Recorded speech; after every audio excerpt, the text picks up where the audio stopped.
Hello, everyone. These technology things can be really tricky. But welcome to the VUCA Africa show. My name is Sibulele Sipata Nomganga, and I am going to be your host today. We are so excited to be on here today. It's the GFAN Africa Regional Week of Action. We have come from Kenya. We then went over to Senegal and DRC. Then we had an opportunity to be in Rwanda, and today we are in South Africa. Whoop, whoop. So, welcome to each and every one of you. We are currently live on YouTube, we are live on Twitter, and we are also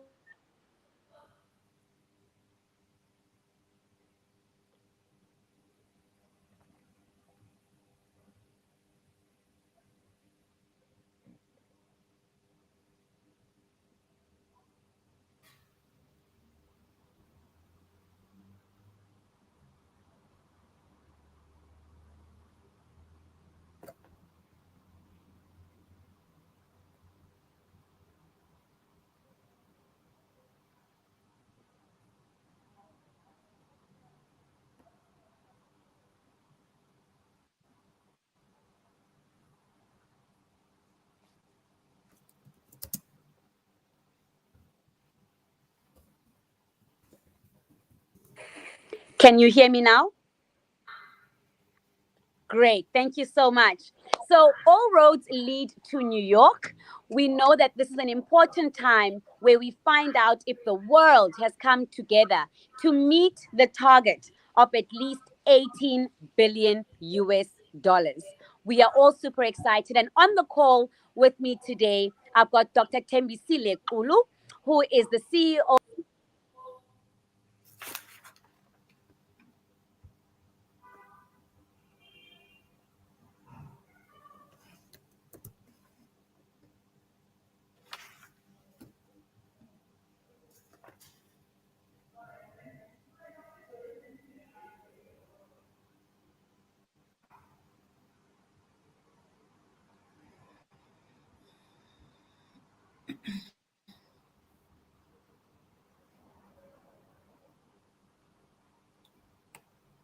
So maybe, Cindy, we should continue while we wait for Sibu. There's Sibu. Sibu, we can see you, but we can't hear you. No. Not yet.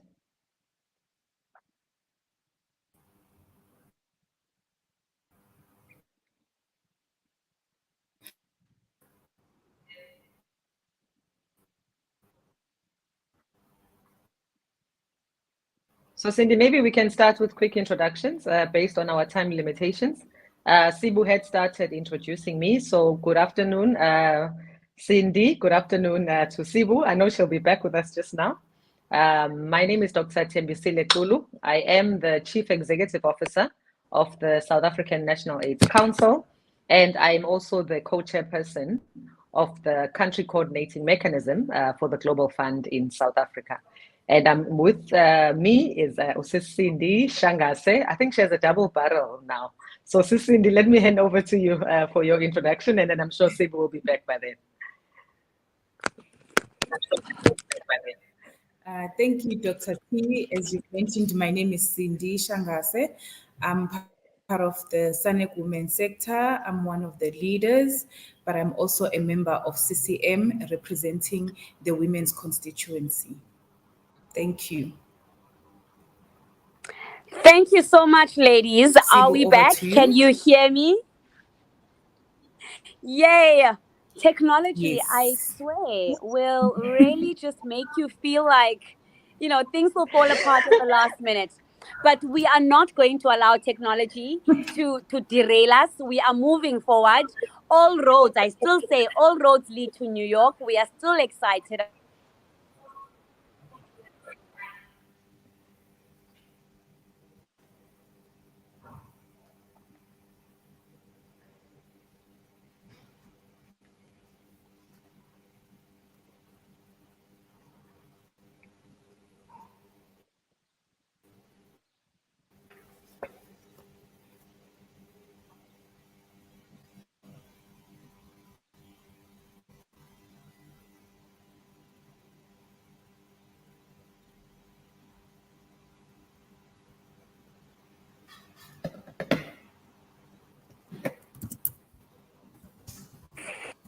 Dr.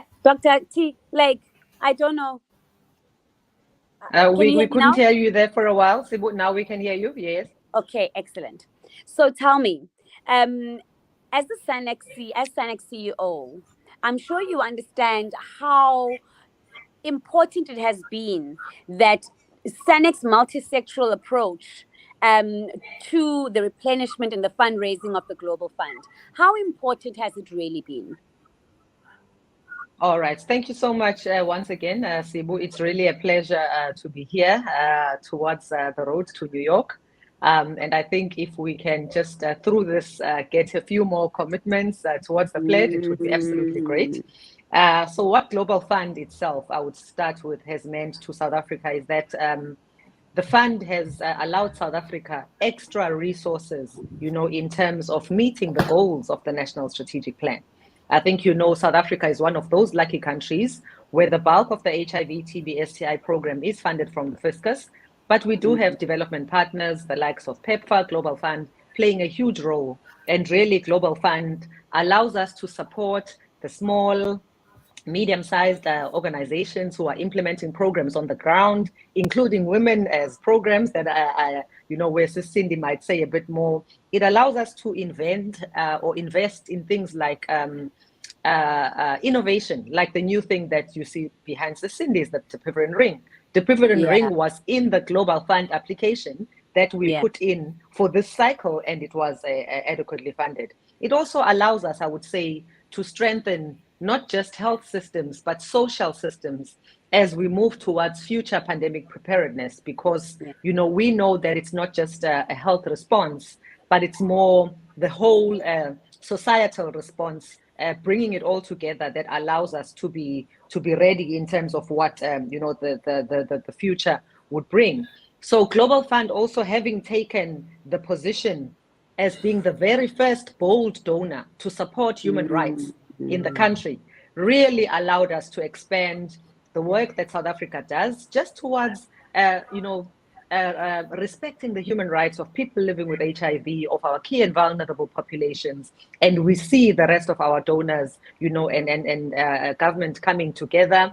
And we now have community-led programs. And at the mm, center of that is that the response must be human rights driven. So I really cannot thank Global Fund enough for that. So as I said, mm, when we had our women's event, it's not a matter of if or whether, it's when, yeah, because you heard our DG. yeah. The 18 billion is going to come together as we go to New York. Thanks, Ibu. Awesome. Thank you so much, Dr. T. And I think before I ask my next question to you, let me go over to Sis Cindy. Sis Cindy, what would the successful replenishment of the Global Fund mean? And let me actually, switch it up a bit. I know you're representing the women's sector, but let me, as a leader of the women's sector, what would it mean to you? As a leader of the women's sector, it would mean that as women in the country, our lives are improving. It would mean that we have more visibility on our challenges, particularly the social and structural barriers that we experience on a daily basis as women. It would mean that we are able to combat some of the negative impacts with regards to that. If I can just touch on it, Sibu, a little bit. In South Africa, we have about 7.8 million people living with HIV. In about 5 million, if 4.9 million of those people, it is women. So the HIV prevalence is most highest amongst women, meaning that women are the most hit in terms of numbers.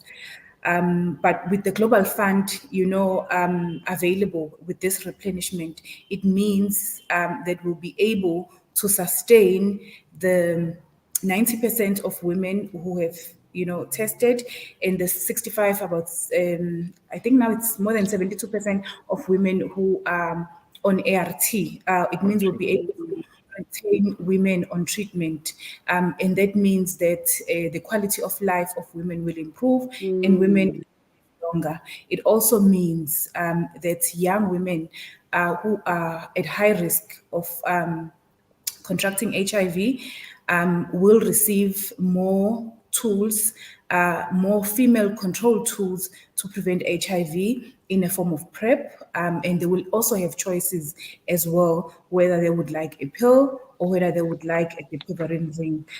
So that is quite positive. Sure. Thank you so much for that, Cindy. I know that I flipped the script there on you a little bit, but you're a leader in this sector for a reason, because you know exactly what the challenges are on the ground. And so that's the perspective and the insights we're looking for. We are still on the GFAN Africa Regional Week of Action. We are in South Africa today. Don't forget our hashtags, hashtag meet the target, hashtag fight for what counts, and hashtag the beat continues. Thank you so much for your comments. We are seeing them coming through Facebook. We are also live on Twitter as well as YouTube. I want to come back to you, Dr. T. Balancing multiple sectors. I don't even want to imagine how hectic that can be. What are some of the challenges that you have found in that space, especially leading up to, the work leading up to the replenishment? All right. So I think the beauty of even having a National AIDS Council in our country, and having a country that is so progressive in terms of understanding that HIV, TB, STIs, and malaria are not just health responses, essentially means that I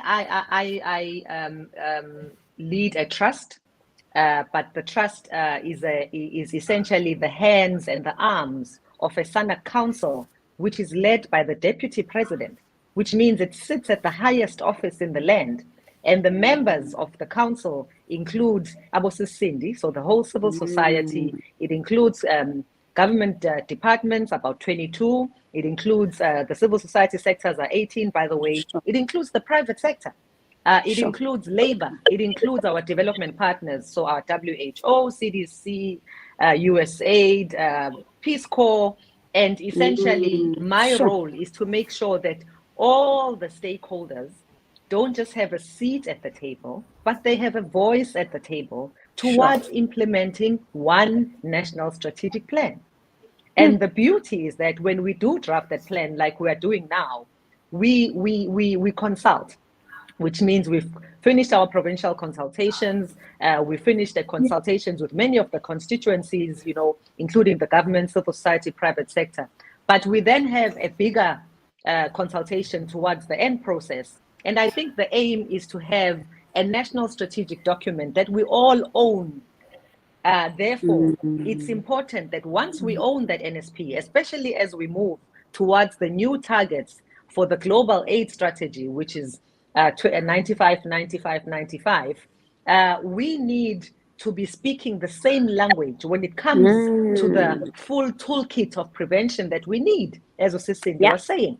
When the depivarin ring is new, so whatever the private sector says, what civil society says or government says about the depivarin ring must be the same. So my job is essentially to say, even last week I met with the private sector. It was quite exciting for me because their question was, when is the last day that we can pledge?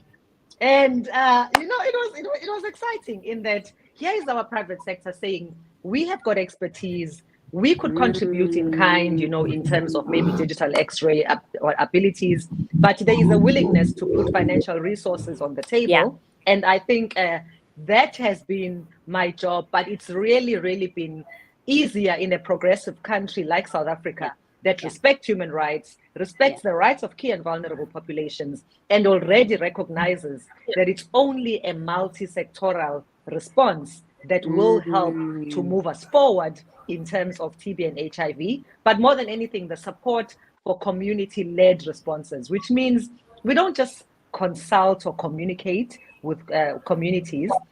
When you are designing a sex worker program, the sex workers must lead that program because they understand it. Yeah. So that has been my job, and it has been amazing so far. Thank you. You've done an incredible job, and I'm so excited that after our women's meeting, you then met with the private sector, and they're wanting to know how they can get. Well done. We love to hear it. We love to hear it. And I think I want to echo what you said by one of the comments that have come in. and I hope I say this correctly, Nana Gleason is saying that, multisexual approach is key. And I love the phrase she used, all hands on deck.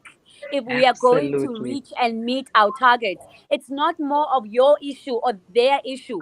All hands need to be on deck if we are going to make a success and going to be successful in what we are doing. So, Cindy, I want to come back to you and I want you to tell us and almost paint the picture of what it looks like if we don't meet the target. What happens then? Yeah, what happens? What happens to the work that we do if we don't meet the target?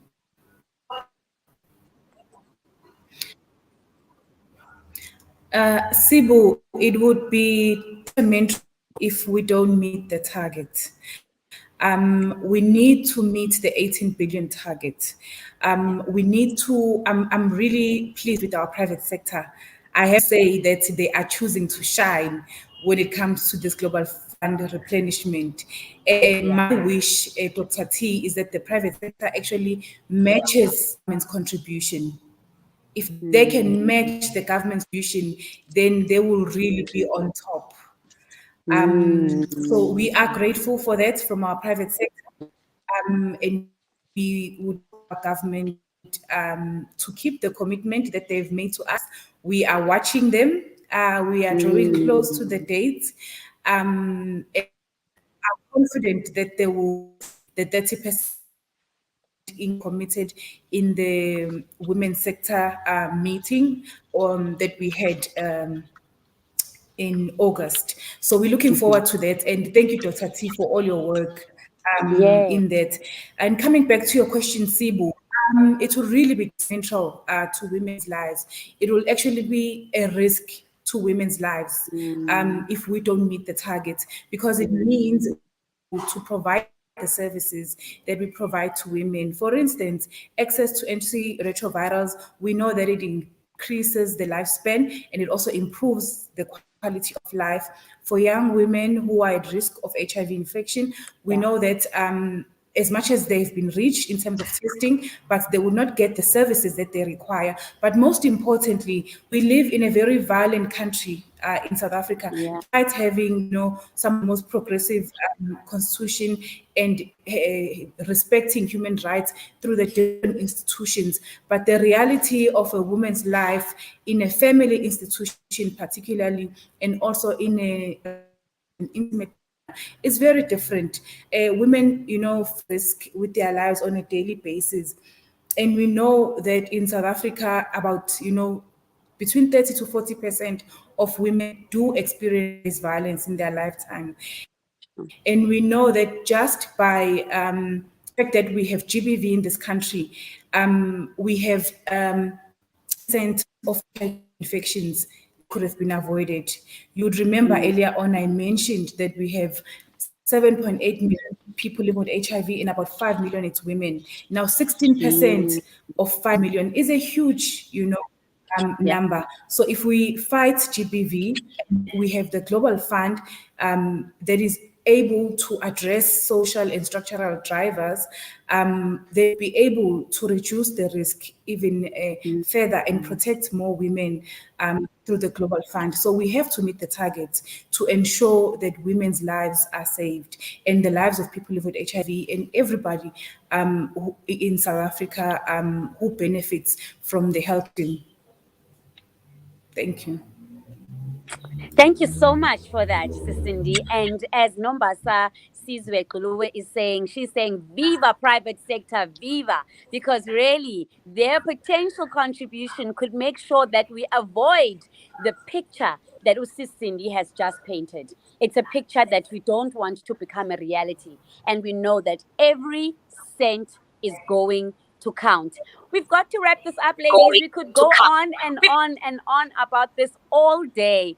But Dr. T, I want to come back to you for closing remarks as we are on our way to New York. We are 10 days away. What are your closing remarks? What we want the government of South Africa to do? I mean, what message do we have? I think the message that we have, thank you so much for that, Sibu, is amazing from South Africa's perspective. I think when we had the women's event, we heard the speech from the DG, essentially saying that when South Africa makes its commitment or its pledge, there won't be any disappointment. So I am going to challenge our other African countries and our other private sector countries and say, we know that the Global Fund needs $18 billion. We know that there has been a request for us to increase our previous commitment by 30%. Yeah. My DG has said we will not disappoint. And I am telling you that after today, I'm going to meet with the private sector again on Monday, because we're having sort of very quick briefings. And I'm going to say to them, actually, we appreciate what you're putting forward, but the women's sector would like you to double or to equal what government is putting in. So I think as we are going towards New York, there's excitement that we are going in to meet the pledge. We are going in to make sure that we want to encourage other countries to meet their particular pledges. But I think more than anything, we want to take advantage, as I said, of the interconnectedness of the social and health systems, especially when it comes to future pandemic preparedness and what other pandemics brings. So what can we learn for TB and HIV based on what COVID has taught us? So I think let's bring it, let's put it on the table. The 18 billion is a must. I'll say it for the last time. It's not a matter of if or whether, but when. So we shall see you in New York. And I am confident that each and every African country is going to do its bit towards meeting the 30% increase, because lastly, the return on investment is amazing. Our investment or our contribution the last time was about $10 million. But I can assure you that in this round of Global Fund, we've got an increase of about $180 million. So it's really worth the effort. Thank you. Why? Why is this internet trying to mess with us? Why is it doing this though? Please, Dr. T, please wrap up what you were saying. It was important. All right, the return on investment. So the return on investment, Sibu, is something that I cannot even explain. Outside what Cindy said, that the lives saved, the number of new millions of new infections averted is beyond anything. But South Africa, in the last round, put in about $10 million. We've just paid all of it. But this round, we have been awarded, close to $200 million for an investment of $10 million. 10 million. So it is certainly worth it, because that allows us to meet the goals of the NSP, as I said, with all hands on deck, at the core being the rights of human beings. And I think, speaking with Cindy as well, we are 3 women on this forum. Women's rights are human rights. And, noting that adolescent girls and young women are affected. And we want to put those issues forward and address them accordingly. But I think, as we all say, adolescent girls don't live in a bubble. They live with young boys. So we are creating programs that are multi-approach in nature. And it's platforms like SANAC that allow us to do that. But I think having amazing voices for women like Cindy really makes the planning much, much, much easy. And I promise you, when we get to New York, the DG's words will be met and beyond. Dr. T, thank you so much for your time. We are sending you on Monday to go wrap up those final conversations with the private sector and any other sector who are putting up their hand. Thank you so much for your contribution thus far. All roads lead to New York, and we can't wait to really see our DG's words in action, and that we are not going to be disappointed. Thank you so much. Never. So Cindy, your closing remarks? My closing remarks are, our actions count. Let's meet the target. As Rob had beautifully said in our meeting, if not now, when? Thank you. Thank you so much. Who can ever forget Bra Rob and that amazing contribution? I mean, We are taking Praropas come to New York, man, and show private sector how it's done, man. Thank you so much, Cindy, for your time and your contribution and your leadership in the space. It is thoroughly appreciated, and your courage in addressing issues and talking about situations and challenges that other people would rather shy away from. Thank you so much for your contribution. We've come to the end of our VUCA Africa show. Thank you so much to each and every one of you who have joined us from across the continent on various platforms. We appreciate all of your comments. We are also super excited that we are 10 days away from the Global Fund 7th replenishment. And, we are just really looking forward to the world coming together and meeting that target of at least 18 billion US dollars. And as Dr. T said, is that the return on investment is just too huge to ignore. And so we really hope that not only South Africa, but the rest of the African countries do their bit, play their part, so that their countries can really benefit. Thank you so much. Our hashtags remain. Hashtag meet the target. Hashtag fight for what counts. And hashtag the beat continues. And the beat is going to continue one last time at 3 p.m. today for the Blazing Torch event. Please do join us, as this is one of the last pushes in making sure that we meet that target of at least 18 billion US dollars and making sure that the global fund is successfully replenished. Thank you so much, ladies, for joining me on this call. My name is Sibulele Sipata Nomganga. It was amazing having you. Goodbye. Bye-bye, Sibu. Thank you very much to your viewers. Bye-bye, Cindy. Bye. Bye-bye.